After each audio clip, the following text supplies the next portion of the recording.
કીધું કે આજ સુધી કોઈ ભવસાગરને પાર જ નથી કરી શક્યું. માત્ર ને માત્ર કીધું કે એક વ્રજની અંદર લીલા કરવા વાળી જે ગોપીઓ હતી ને એ ગોપીઓ જ ભવસાગરથી પાર ગઈ. એ ક્યારે ગઈ? તો કીધું કે જ્યારે એ કૃષ્ણનો જન્મ દિવસ 11મો આવ્યો ને, તો હવે કીધું કે 11મા જન્મ દિવસ આવ્યો એટલે ગોપીઓ શું કીધું? કૃષ્ણએ કીધું કે ચાલો આપણે રાસ રમવા માટે જાવું છે. તો રોજ ગોપી કૃષ્ણની સાથે લીલા કરતી હતી, પણ જેવું કૃષ્ણનું કીધું કે તન યુવા અવસ્થાની અંદર પ્રવેશ કર્યું ને એટલે ગોપીઓએ શું કીધું કે હવે અમે તારી સાથે આવી શકી નહીં. તો કૃષ્ણ કહે છે કેમ? તો કીધું કે હવે અમે કુલવંતી નારીઓ છે, હવે અમારે બાળકો છે, સાસુ સસરા બધાય પરિવારના સભ્ય છે. તો કૃષ્ણએ પૂછ્યું તો હશે ને કે અત્યાર સુધી નહોતા, કે હવે તમારે સસરા અને બાળકોને બધાય યાદ આવ્યા, શું પહેલા નહોતા આવતા? તો કીધું કે કાંઈ વાંધો નહીં. એમ કરતા કરતા કીધું કે 52 દિવસ વ્યતીત થઈ ગયા. કૃષ્ણ ગોપીઓને ન બોલાવે, ગોપીઓ કૃષ્ણને ન બોલાવે. આંગણામાંથી જાય તો એને પગમાં પણ કીધું કે ઝાંઝર પહેરાતા ને આભૂષણો પહેરાતા ને, તો શું કીધું કે હવે આ તારા ઝાંઝરને પણ તું ઉતારી દે, કારણ કે તને જોવા માટે અમારે દરવાજાએથી બારીએથી ડોકા તાણી તાણી જોવું પડે છે ને, તો હવે અમે રહી નથી શકતી, પણ આવી પણ શકતી નથી. તો કૃષ્ણ કે સારું ચાલો આભૂષણો ઉતારી દઉં, તમને તો ખુશ રાખવા ને, તમે કયો એમ શું કરું. જો એ આપણા ઈશારે નાચતા હતા. કીધું કે એક ગોપી જેની ઘરે કેટલી ગાયો હતી, અને જે કૃષ્ણની ઘરે પણ કીધું કે કેટલી ગાયો હતી, કેટલા લાખ હતી, આપણે કેટલા લાખ કહી 9 લખી ગાયો હતી. આપણે વિચાર કર્યો 9 લાખ ગાયો જો ગોકુળની અંદર હોત તો ત્યાંની તો વસ્તી એટલી નહોતી. એક નંદ બાબાની ઘરે એટલી ગાયો હોય તો એ સાચવી શકે? ત્યારે તો મશીન દોવા માટેના નહોતા હતા. ગોવાળે કોણ કેટલા ગોવાળ હોત એટલે દોવા. પણ કીધું કે એવી 9 લખી ગાયો હતી, તો એને માખણ ખાવા પાડોશીને ઘરે જવું પડે.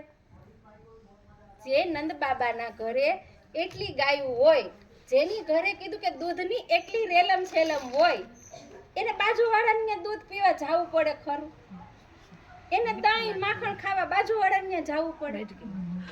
ગોપીઓ શું કે જશોદા માતાને આવીને રોજ ફરિયાદ કરતી કે ભાઈ તમારો કાનો તો અમારા માખણને ઢોળે છે, અહીંયા રેલમ છેલમ કરે છે.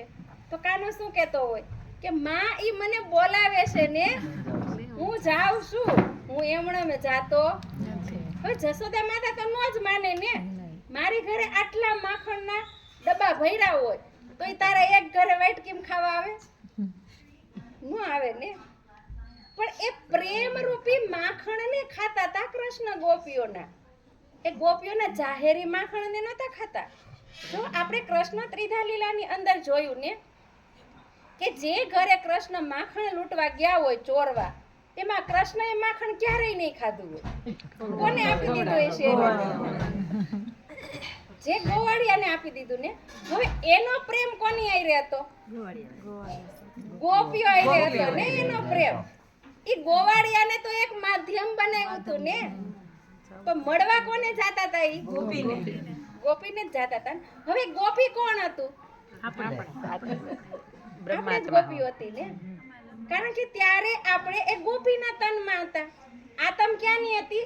એ પરમ ધામની હતી. જે સૌથી પહેલા કીધું કે વ્રજની અંદર આવ્યા ત્યારે ગોપીને ખબર નહોતી કે હું આ કાનાના તનની અંદર જે શક્તિ છે ને એની જ કીધું કે હું અંગના છું, એની જ હું સખી છું. ત્યારે કોઈને ખબર હતી નહીં. માત્ર ને માત્ર કીધું કે એક કૃષ્ણની અંદર જે આવેશ સ્વરૂપ બિરાજમાન હતું ને એને જ ખબર હતી. એટલે લીલાની મજા પણ કોણ લેતું હતું? આપણી ગોપીઓ જ બધી લે એ જ લેતા હતા ને, કારણ કે આપણે તો ખબર નથી. જો આપણે ખબર હોત તો આપણે એવી ગાંડી ગાંડી લીલા કરત ખરા? હે? જે કૃષ્ણનું સ્વરૂપ કીધું કે નાનું હતું ને, તો જ્યારે ગોપી પાસે જાય ને તો એ સ્વરૂપ એક કિશોર સ્વરૂપ બની જતું હતું. જેની લીલા થતી હતી ને, તો એ લીલાને કોણ જોતું હતું? જે કુમારિકા સખીઓ હતી ને, નાની નાની, એ જોતી હતી કે કૃષ્ણ તો કોની આ ગોપીઓ હારે તો એવી સરસ લીલા કરે, પણ અમારી હારે લીલા કરતા નથી. તો કીધું કે જ્યારે કાત્યાયનીનું વ્રત આવ્યું ને, વેદરુચા તો નહોતી. એ વ્રતની અંદર કીધું કે એક કુમારિકા સખિયાઓએ કૃષ્ણ પાસે એક વરદાન માંગ્યું કે જેવી લીલા તમે ગોપીઓની સાથે કરો છો ને, એવી લીલા તમે અમારી સાથે પણ કરો. તો કૃષ્ણએ શું કીધું કે હું અત્યારે તમારી સાથે લીલા કરી શકું નહીં, પણ જ્યારે એ સમય આવશે ને ત્યારે હું તમારી સાથે લીલા કરીશ. કારણ કે વસ્ત્રહરણની લીલા થઈ ને, એ લીલા કોના માટે થઈ હતી? એ ગોપીઓ નહોતી, એમાં કુમારિકા સખિયાઓ હતી. જે ભાગવતની અંદર કીધું કે વર્ણન તો છે પણ કોઈ એને સમજી શકતું નથી. તો કીધું કે આ લીલાને ખોલવા માટે આ તારતમ વાણી આવીને આ સંસારમાં, ત્યારે ખબર પડી. એટલે કીધું કે બ્રહ્મ લીલા ઢાંકલી હતી અવતારો દરમિયાન, સો ફેર આયે અપની પ્રગટ કરી પહેચાન. કે હવે આ ત્રીજા જાગણીના બ્રહ્માંડની અંદર એ લીલાની ઓળખાણ કરાવવા માટે કીધું કે એ નિધ આ સંસારની અંદર આવી. અને જે લીલાને દુનિયા નથી જાણતી ને, જે ધર્મ ગ્રંથોની અંદર કીધું કે જે વાત લખેલી છે, પણ એને કેવી રીતના સમજાય? જો એ વાતને સમજવા માટે કીધું કે એને ખોલવા માટેની ચાવી જ આ સંસારની અંદર ન હોય તો એને કોણ ખોલી શકે છે? ન ખુલે ને કોઈથી. તો આ કૃષ્ણની લીલાનો ભેદ કીધું કે કોઈથી ન ખુલ્યો, કોઈને ખબર ન પડી. સુખદેવ મુનિ પણ અટવાઈ ગયા ને. જ્યારે પરીક્ષિત રાજાએ પ્રશ્ન પૂછ્યો તો એને શું થઈ ગયું કે તે સંશય કર્યો ને, તો કેવા વાળા તો વયા ગયા. કારણ કે સુખદેવ મુનિ કોણ હતા? આપણે ગયા વખતે સાંભળ્યું હતું ને કે જે પાર્વતીજીની જે બ્રહ્મલીલા કહેવા માટે શિવજી બેઠા હતા, પણ પાર્વતીજી એ બ્રહ્મ જ્ઞાનને સાંભળી શક્યા નહીં. અને બ્રહ્મ જ્ઞાનને કોને સાંભળ્યું હતું? તો કીધું કે એ પોપટના બચ્ચાએ. જે પોપટનું બચ્ચું કીધું કે વ્યાસજીનો પુત્ર જે સુખદેવ મુનિ બન્યાને, હવે એ સુખદેવ મુનિએ ભાગવતના 5 અધ્યાયની અંદર કીધું કે રાસનું વર્ણન કર્યું. હવે એ વર્ણન આજ સુધી કીધું કે સંસારની અંદર એમાં પણ સંશય રહી ગયો. હવે કીધું કે જે ગોપીઓ 11 વર્ષની ઉંમર થઈ કૃષ્ણની, એટલે શું કીધું કે હવે અમે તારી સાથે આવી નહીં. તો કીધું કે એ પ્રેમ અને આનંદની જે લીલા થતી હતી ને, હવે એ લીલાને કુમારિકાઓએ જોઈ લીધી.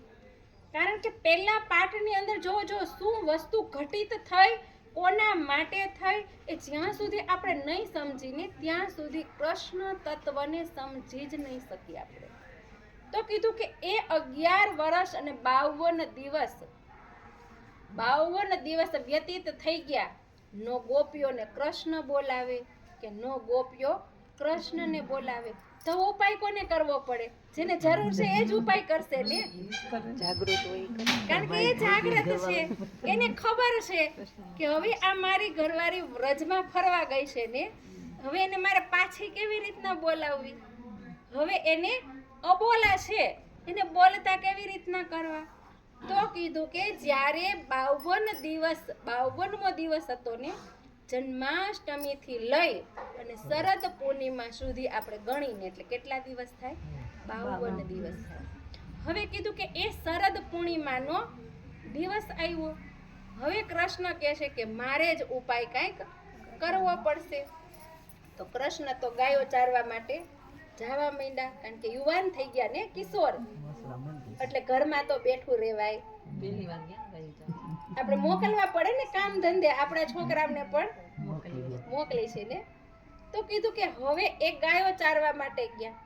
તો એના બંને ભાઈની સાથે જે કલ્યાણજી અને બલ